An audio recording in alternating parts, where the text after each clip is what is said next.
And it is a rare moment for Hawaii as Hurricane Lane reaches Category 5 strength with sustained winds of up to 160 miles an hour, now less than 350 miles from the Big Island. If the forecast holds, we are in for one of the worst storms of our lives. The wind and rain could hit the Big Island tomorrow night.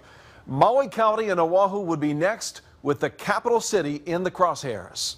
Let's get to Guy Huggy now for the latest storm track. Guy.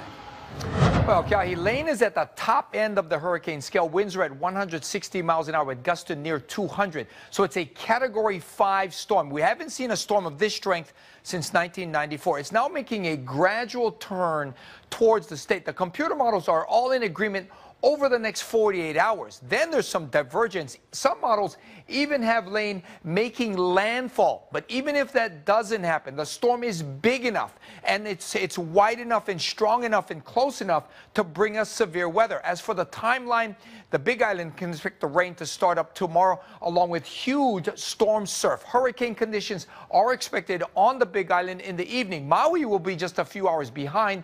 And with Lane coming up from the south, the neighborhoods on Maui from Makena to Ka'anapali are at the highest risk. For Oahu, it looks like Thursday morning is when things will be ramping up. So be sure you're all buttoned up before that. Now, for Kauai, there's a little more uncertainty. It all depends on how Lane interacts with the other islands first.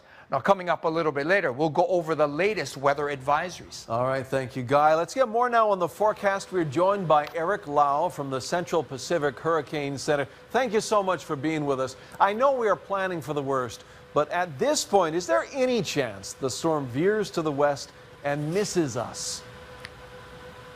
You know, based on all available guidance and model data observations out there, it looks like the storm is going to stay on track. That's why we have the forecast moving up towards the islands over the next 48 hours.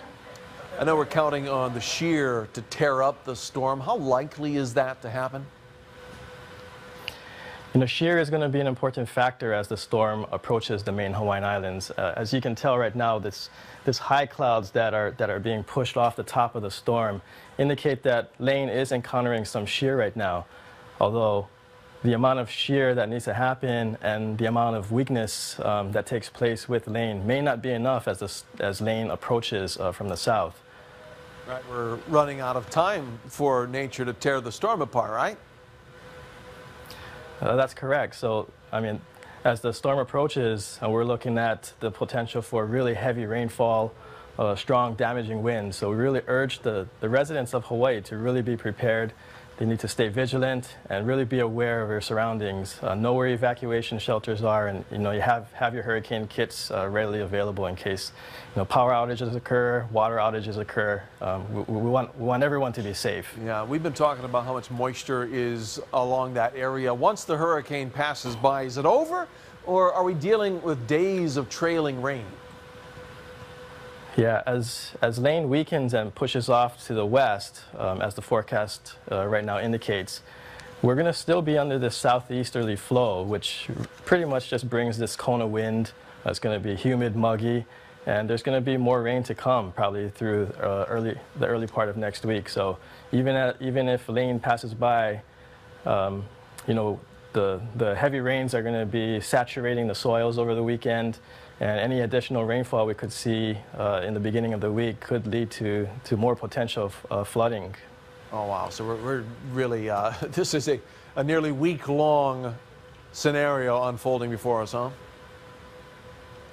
Unfortunately, yes. So that's why we really want to urge all the residents to really be vigilant of the forecast and be prepared for the worst case scenario. Got it. Eric Lau, all of the state watching tonight, thank you so much for the insight and best of luck to you and the other experts at the Central Pacific Hurricane Center.